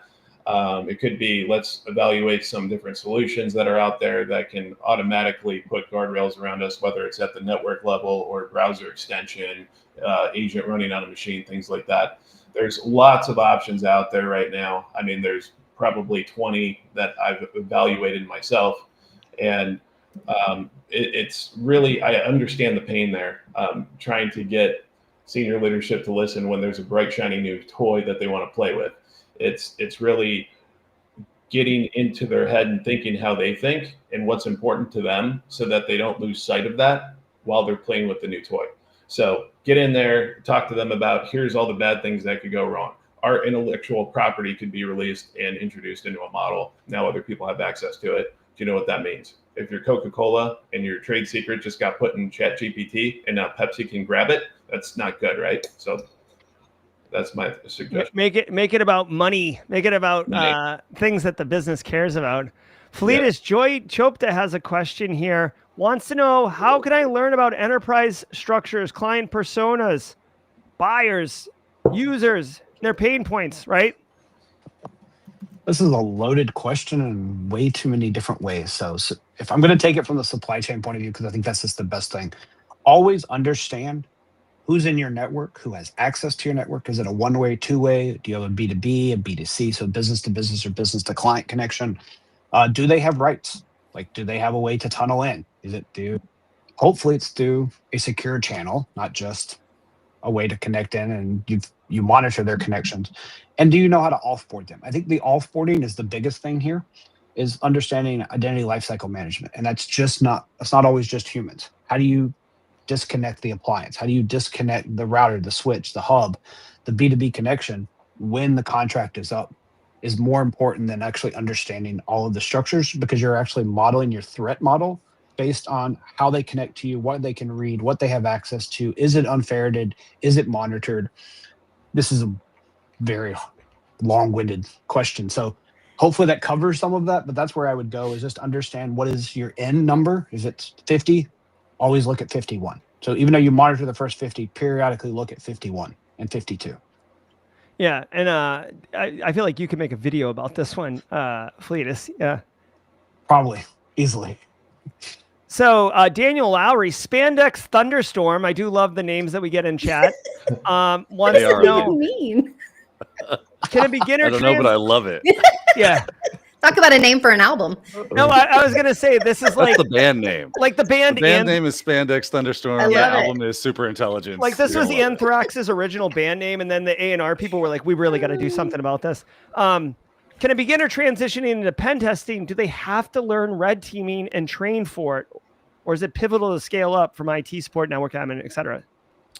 So if you're talking about learning red teaming proper, like per se, actual red team operations where you are going to be doing month-long or longer engagements where you're acting as some type of threat actor that is either emulation or just through whatever you come up with for scope on that.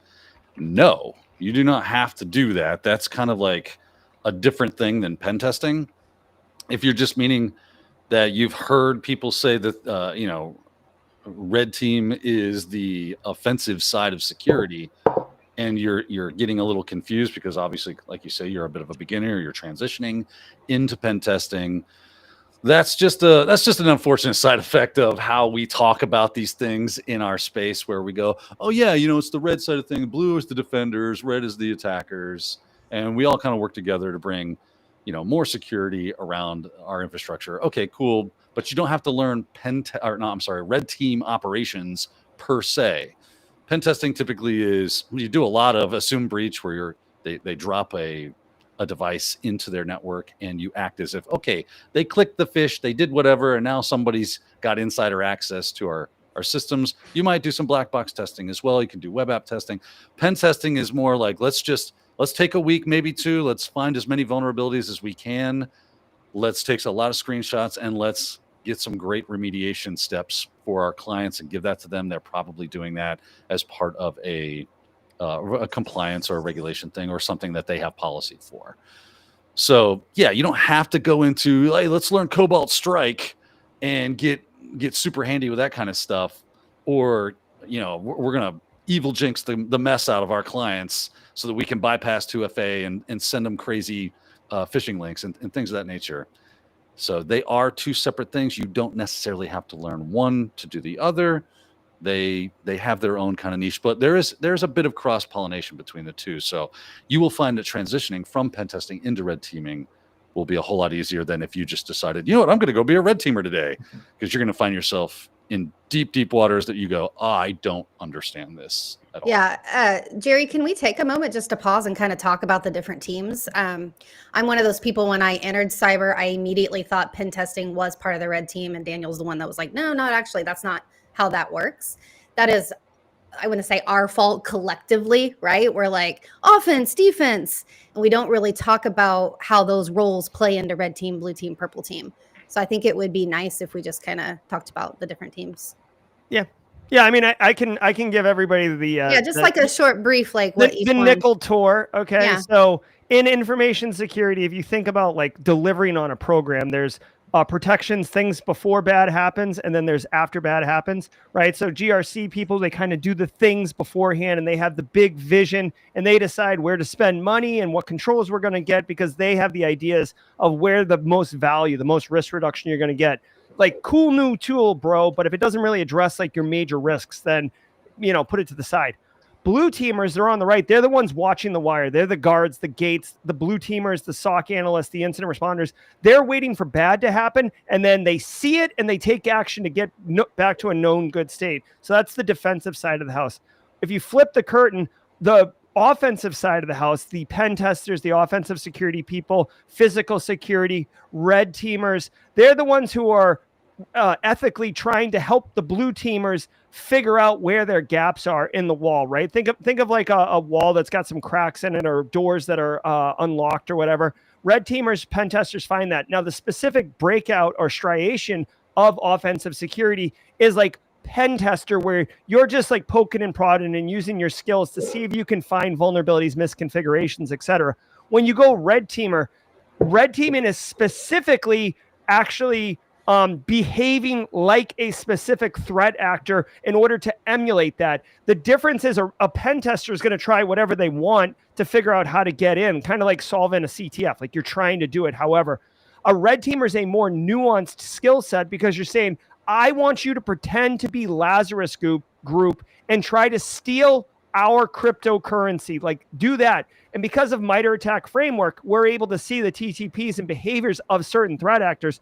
So like if Lazarus Group doesn't use like Cobalt Strike or those kind of persistence mechanisms, or they do use scheduled tasks to reboot and bring back PowerShell and run some kind of command, the red teamer is obligated to do that. So it doesn't matter if you know how to do all the things in information security. As a red teamer, you're constrained to do it the way that the threat actor you're emulating is, which is why it's a harder skill set, because you need to know all the things depending on who you're emulating. Yeah, you touched on persistence. That's one of the big mechanisms that we expect red teams to do. Not only do they gain access into your systems, but they maintain access to the systems.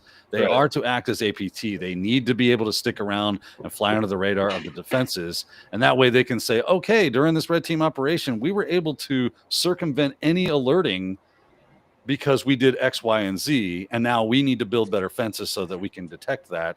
and then we kind of restart and re-kick off and see, are those defenses working? Okay, good. Now, can we get around that? Right.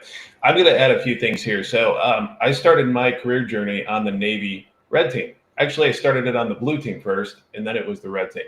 And the idea that I've always gone with is you have to know how something's supposed to work in order to break it, right? It's really hard to know if something's broken if you don't know what the good state is. And I think he was kind of asking about, by the way, perfect handle. You need to keep that one if you ever do get into pen testing or red teaming. Oh yeah. Because it's great.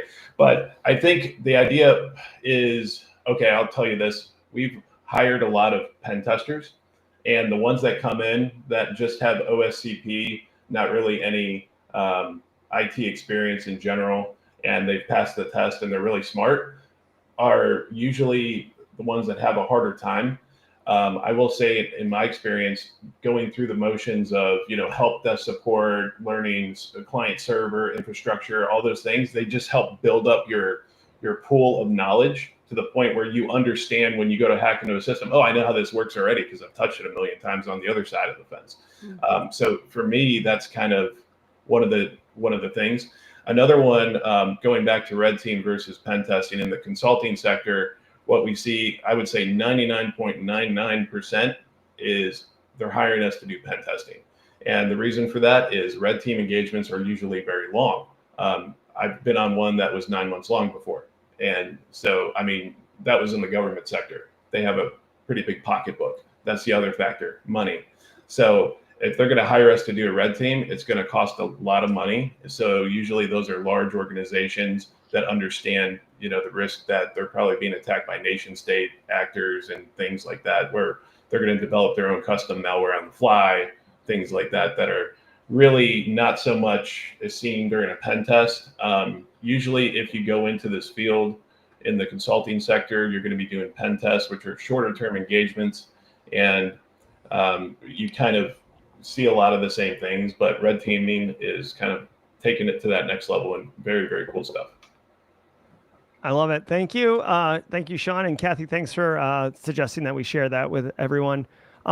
Phil Stafford's got a question here. I haven't read it in advance because I'm playing around with the layouts here. All right. He said, so Phil Stafford, San Francisco's own. If you get a chance to meet Phil Stafford, absolutely worth the time. Love this guy. He's got a meeting scheduled with potential VC investors. How does he present his ideas while trying to dig himself out from underneath all the imposter syndrome? Is there anything specific to VC meets? Now, let's go to Fleetus here around handling imposter syndrome first, and then we'll address giving Phil a playbook here on how to solve this. So for this case and point here, the VC likely doesn't know a ton about what you're proposing them unless that's all they've been focusing on. So learn what they've invested in, who they've invested in already, where are they spending their money, to know how you want to go about that. From an imposter syndrome, you're the SME when you stand up and speak. Hear me again. You are the SME when you stand up and speak. The reason I say that is because you've taken the time to research and put together a proposal. As long as you have taken the time to do your research, you are fine. Some of us have the nerve to say, hey, I'll just go do a talk and not prep for it. That don't always go well for you because you're not ready for the questions that they're going to ask you. So take some time to look up what's relevant news articles. What are they likely to ask you about? Be ready with your business acumen, because that's where the imposter syndrome comes in. You know the technical stuff. They're going to ask you, what is my return on investment? When am I actually going to break even? How much time do you need to go to market? They're going to ask about, is this going to help with whatever acronym? The business acronyms. That's where you can tailor the imposter syndrome, because they're likely going to ask you business questions, not the technical questions during your VC investment. How are they going to get their money back? Sean, what do you think? Right. I totally agree with what Fleeta said. It's all about the business to them. They really don't care that much about the inner workings of whatever you're pitching, as long as it's going to make them money. So you need to illustrate that, and definitely double down on those, the business, just how it works, right? Make sure your business model's there. They're going to want to know things like, what's the MRR, what's the ROI, things like that. They want to know, how am I going to get my money back? Exactly what Fleeta said. Perfect. So before we go on to the next question, Daniel Lowry is got to get out of here. But why, Daniel? What do you have that's so much more important than this? Well, I got a medical exam to get to. No, I've got Cybercast IRL is at 10 a.m., which is in 15 minutes. And as Jerry knows, there's a little, you don't just go, hey, IRL's on. This is fun. Yeah, there's like some bells and whistles that you got to turn the dials and click the things and make all the stuff work and go, is it all working? I think it's all working. This will be fun. So I got to run to get that prepared. But man, I hate to miss out on the rest of jogging. This has been a great jaw jacking session. But what are you going to do? I got to go. It really has. I want to say thank you to Daniel Lowry. We will raid over there. This is it right here. I'm going to drop a link in chat. Basically, it's just like jaw jacking with a slightly different vibe, but the spirit of it is the same, and it's going on right after this ends. So if you're wanting to ride the train, you can just hop on and ride it right on over to Daniel Lowry's IRL. I love that show, and nice I'm so happy that I'm so happy we button up on each other. Daniel, thank you so very much for being here. We'll see you over in your channel. Thank you, Jerry. I'll see you guys soon. Bye. All right. Be well. So let's see here. Let's see what we got here. Okay. So Alice has a question. What are your thoughts on things like recall or other companies who are collecting using data? And I believe she's referring to Microsoft recall, which was like panned and then like Microsoft like slow, like re-released it. And moving forward, data collected from paying customers. So earlier in the show, for those who are on the panel that did not see it, and Sean, I'm going to go to you first with this question. Just so everyone knows, Microsoft's going to be rolling out Copilot as like, you don't get to choose if it's installed or not. It's like pushed. And I think it's going to turn into a data governance nightmare for GRC professionals. But the bigger question, the macro level look, how are we going to be, what are your thoughts on how companies are collecting and using data and how we might control this, especially since, it's data's gold, basically. Sean? Yeah, and data is all over the place. And I mean, just in your personal life, think about it. It's funny when you're on Facebook and then all of a sudden something pops up that you were just Googling. I mean, there's a reason that's happening, right? Because you clicked something and you said, yeah, I agree. And they now have the legal rights to all your data. So in this case, though, like Copilot's a great example. Copilot, by the way, to roll out for the enterprise it's quite a lot of work. The amount of steps are like this long, and you have to turn on and enable a whole lot of other things just to get it to work properly. So that's one thing most people probably don't know. It's not as simple as the app on your desktop for the enterprise version.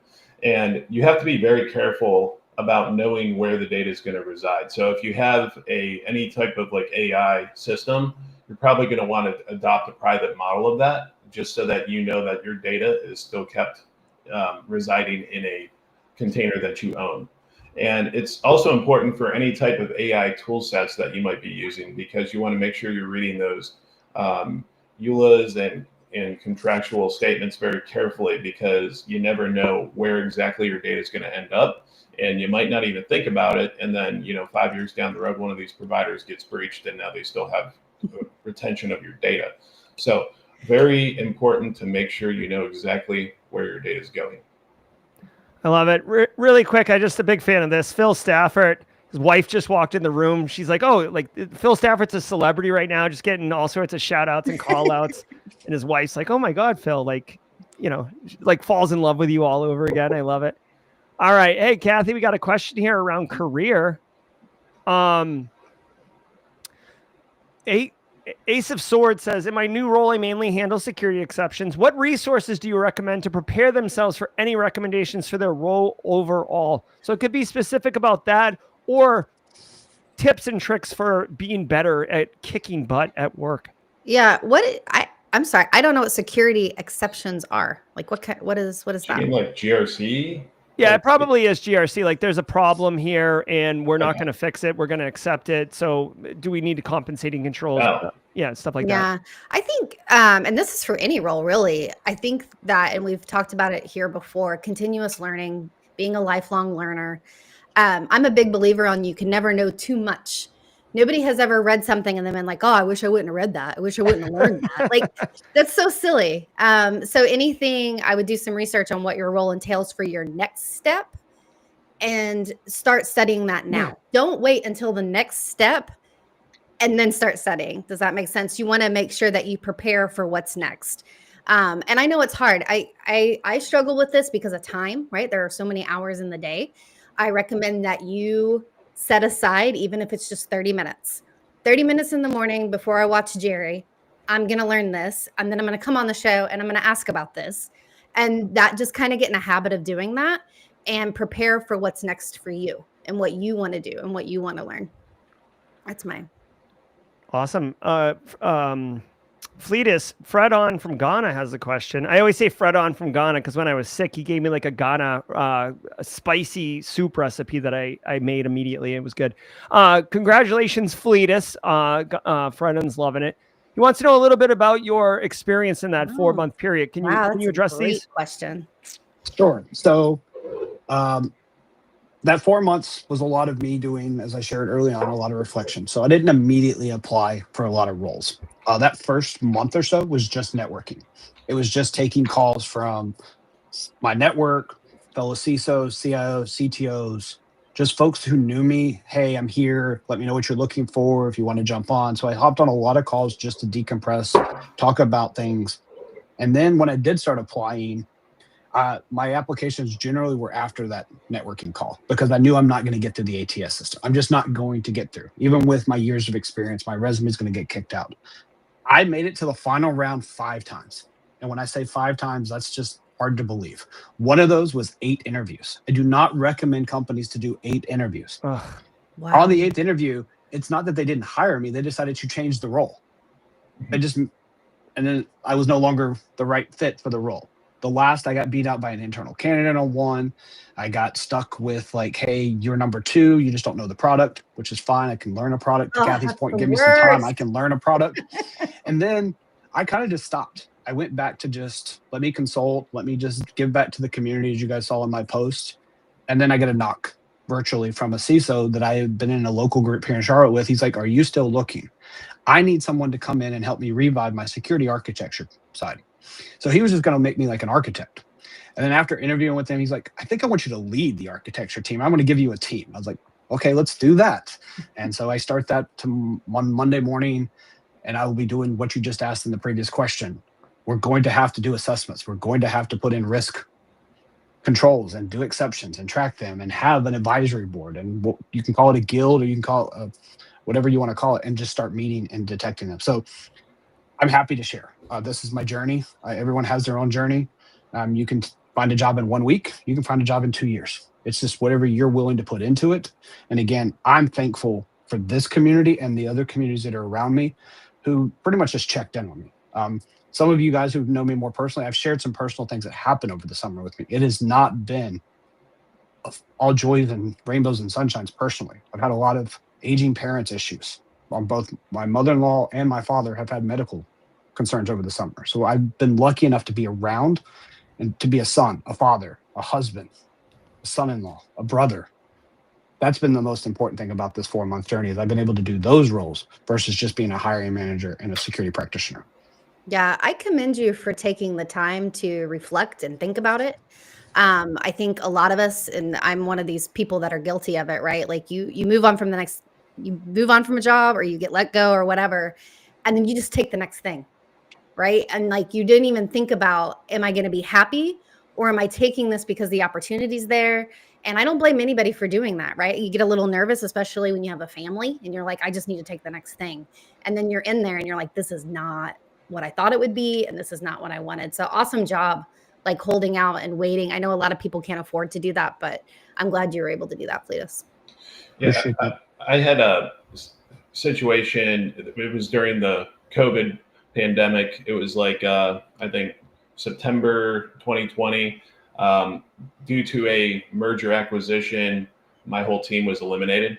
And luckily, they gave me a little severance. I was in leadership, but so I had a little cushion, but not a whole lot of time to find something, right? And it makes it very difficult during COVID because you're definitely not meeting people in person, right? And it's hard to get a vibe sometimes when you're doing all virtual interviews and all that. And I think I took 2 weeks to really decide, do I even want to do this anymore? Like, is this something I even want to do? Do I want to just like go get a hot dog vendor cart and just start walking around? No, I'm joking, but like once I started applying and taking my time, I was able to really figure out like, what do I want to do?